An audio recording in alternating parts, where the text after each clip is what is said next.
सगळ्यांना कल्पनाच आहे, ठाकरी शैली आहे। सोबतच आम्ही आता वेळ घेतोय उद्धव साहेबांची आणि राज साहेबांची, ते त्यांचा देखील सकारात्मक प्रतिसाद आहे, ते देखील या मोर्चाला उपस्थित राहणार आहेत आणि तेव्हा ते सर्व ताकदीनिशी उतरणार आणि तेव्हा मग कॉलेजला काही नोटीस काही कम्युनिकेशन केला नाही आहे की आम्ही तुमच्याकडनं काढतो हे न बोलता काय झालेलं, एक जैन मुनी आहे इकडनं जात होते, त्यांचं लक्ष पडलं सर्व जिमखानावर की हे असं जिमखाना आहे, हे हिंदू जिमखाना आहे, इस्लाम जिमखाना आहे, पारसी जिमखाना आहे आणि विल्सन जिमखाना आहे। ठीक आहे, आम्ही पण 20 लाख वोटर्स आहोत। आपलं काय करायचं आहे, काय दाखवायचं आहे का तुम्हाला? काय तुमची 20 लाख मेजॉरिटी आहे? अरे मुंबईत आम्ही 1,20 लाख आहेत, हे जोरात हे राजस्थानभर वाहत जातील त्यातनं। मुंबईच्या मरीन ड्राईव्हवर असलेला ऐतिहासिक विल्सन जिमखाना सध्या वादाच्या भोऱ्यात अडकला आहे। विल्सन जिमखाना ही जागा गेल्या 115 वर्षांहून अधिक काळ विल्सन कॉलेजच्या विद्यार्थ्यांसाठी आणि स्थानिक खेळाडूंसाठी ओळखली जाते। मात्र गेल्या काही दिवसात या जिमखान्याचे चित्र पूर्णपणे बदलले आहे। या जागेचे नाव बदलून आता तिथे जैन जिमखाना असा बोर्ड लागला आहे। 10 जानेवारीला एका मोठ्या समारंभात या जिमखान्यातील नूतनीकरण केलेल्या क्लब हाऊसचे उद्घाटन झाले आणि ही जागा जैन इंटरनॅशनल ऑर्गनायझेशन JIO कडे सोपवण्यात आली। इथूनच खऱ्या वादाला सुरुवात झाली।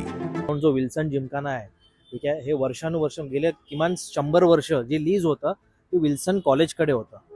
ठीक आहे, आता तर काय केलं आहे, हा लीज जसं संपलेला पण नाही, म्हणजे 2017ला संपलेला, पण त्याच्यानंतर शासनाने सर्व जिमखान्यावर लीज रेंट हा प्रकार चालू केला। लीज रिन्यू न करता लीज रेंट हा प्रकार चालू केला, ज्या कारणानं विल्सन कॉलेज हा लीज जे रेंट आहे, भाडं जे आहे, भरत जात होतं। अचानक काय केलं, काही नोटीस न देता, काही आदेश न देता हा जो जिमखाना आहे यांच्याकडनं विल्सन कॉलेजच्या ताब्यातनं काढून हा एक जैन कम्युनिटी म्हणजे जैन इंटरनॅशनल ऑर्गनायझेशन ह्याला देण्यात आलं आहे। कॉलेजला काही नोटीस काही कम्युनिकेशन केला नाही आहे की आम्ही तुमच्याकडनं काढतो हे न बोलता काय झालेलं, एक जैन मुनी आहे इकडनं जात होते, त्यांचं लक्ष पडलं सर्व जिमखानावर की हे असं जिमखाना आहे, हे हिंदू जिमखाना आहे, इस्लाम जिमखाना आहे, पारसी जिमखाना आहे आणि विल्सन जिमखाना आहे। ठीक आहे, आम्ही पण 20 लाख वोटर्स आहोत, मग आम्हाला काय जिमखाना नाही आहे? यांनी शासनाला अप्रोच केलं आहे, मंत्रालयाला अप्रोच केलं, मुख्यमंत्री साहेबांना, उपमुख्यमंत्री साहेबांना, त्यांनी मागणी केली आम्हाला ही ग्राउंड पाहिजे आणि उचलून एक वोट बँक पॉलिटिक्सच्या बेसिसवर हे ग्राउंड उचलून देऊन टाकलं आहे। हाच मुद्दा आहे, हा वोट बँक पॉलिटिक्स आहे। शासनाने दिलेल्या आदेशाविरुद्ध 2 फेब्रुवारीला आझाद मैदानावर एक मोठा मोर्चा काढण्यात आला, ज्यामध्ये विद्यार्थी आणि स्थानिक संघटना मोठ्या संख्येने सामील झाल्या होत्या। त्यातले सहाय्यक अधीक्षक जे आहेत प्रदीप तावरे आणि भूमापक किशोर ढोकळे यांनी ज्या ह्या चिटिंगवाल्या कारभारावर पत्रकावर सही केली, त्यांना पहिलं निलंबित करा, सरळ निलंबित करा आणि त्यांची चौकशी करा आणि नार्कोटिक्स घ्या। त्यात त्यांना खरं कळेल की कोणत्या नेत्यांनी गन पॉईंटवर ठेवून यांच्याकडे सही करून घेतलेली आहे। त्यांची सगळी अकाउंट चेक करा, अकाउंट्समध्ये अचानक किती पैसा आलेला आहे, त्यांची बँक खाती गोठवा, त्यांच्यावर पूर्ण चौकशी लावा आणि तेव्हाच त्यांचे खरं पितळ उघडं पडेल। काय होतं आम्हाला, आमचा अजून तरी न्यायव्यवस्थेवर विश्वास आहे। तसंच काय झालं तर आम्ही रस्त्यावर उतरणार म्हणजे उतरणार। पण दुसरी एक गोष्ट, कालच दिल्लीवरनं संजय राऊत साहेबांनी त्यांच्या प्रेस बुलेटिनमध्ये सांगितलं की त्यांना माहिती होतं ते आंदोलनात सहभागी होणार ते, पण त्यांचे दिल्लीला सेशन सुरू आहेत, सगळ्यांमध्ये सेशन सुरू आहेत म्हणून ते इकडे येऊ शकले नाहीत। पण त्यांनी ग्वाही दिली की ह्याच्या पुढचा जेव्हा पण इकडे आंदोलनाचा विषय आला तर संजय राऊत साहेब स्वतः रस्त्यावर उतरणार आहेत, आपल्या खांद्याला खांदा लावून हा आपलं विल्सन जिमखाना वाचवायला।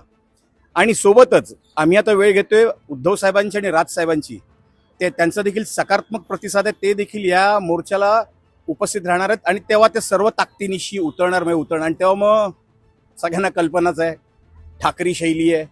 आता हे प्रकरण सर्वोच्च न्यायालयात पोहोचले आहे। 4 फेब्रुवारी 2026 रोजी सर्वोच्च न्यायालयाने यावर कडक भूमिका घेतली आहे। न्यायालयाने मुंबई उच्च न्यायालयाला आदेश दिलेत की विल्सन कॉलेज आणि संबंधित संस्थांची बाजू तातडीने ऐकून घेतली जावी। सरकार म्हणते की ही जागा नियमानुसार दिली आहे, तर दुसरीकडे आंदोलकांचा दावा आहे की हा जमिनीचा परस्पर विल्हेवाट लावण्याचा प्रकार आहे। येत्या 11 फेब्रुवारीला उच्च न्यायालयात यावर महत्त्वाची सुनावणी होणार आहे, ज्याकडे संपूर्ण मुंबईचं लक्ष लागलंय आणि जर यावर योग्य ती कारवाई नाही झाली तर स्थानिकांनी रस्त्यावर उतरण्याचा इशारा दिलाय। शांत बसणारे आम्ही नाही, हे कोण सोमे गोमे जैन कंपनी आता 25-30 वर्ष झाली मुंबईत आले, आधी एक चौक गिळले, चौकाला त्यांचे संत महंतांची नावं दिली, एक नंतर आम्ही राहतो त्या चाळी गिळल्या, तिकडे टॉवर उभे केले, तिकडे मराठी माणसांना घरं नाहीत, मंदिरं होती ज्या जुन्या चाळीत ती लाटली, प्रत्येक बिल्डिंगमध्ये यांना देरासर जिनाला कशाला पाहिजे? तुम्ही सिद्ध काय करताय, काय दाखवायचं आहे का तुम्हाला? काय तुमची 20 लाख मेजॉरिटी आहे? अरे मुंबईत आम्ही 1,20 लाख आहेत, हे जोरात मुतलो ना हे राजस्थानभर वाहत जातील त्यातनं. काय सिद्ध काय करायचंय? उद्या बोल तिला वाळकेश्वरला आमची इकडे वस्ती जास्त आहे जैनांची, ही चौपाटी आमच्या नावागारा काय बापाचा माल आहे? काय बापाचा माल आहे? आम्ही उतरणार, आम्ही कट्टर आहोत ह्यासाठी. आणि मराठी माणा आमच्यामध्ये ठासून ठासून भरलेलं आहे.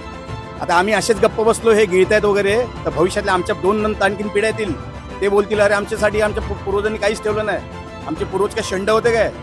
जे गप्प बसलेत ते गप्प बसलेत. आम्ही हातात बांगड्या नाही घातल्यात, आम्ही हातात बांगड्या घातलेल्या नाहीत. आम्ही रस्त्यावर उतरणार.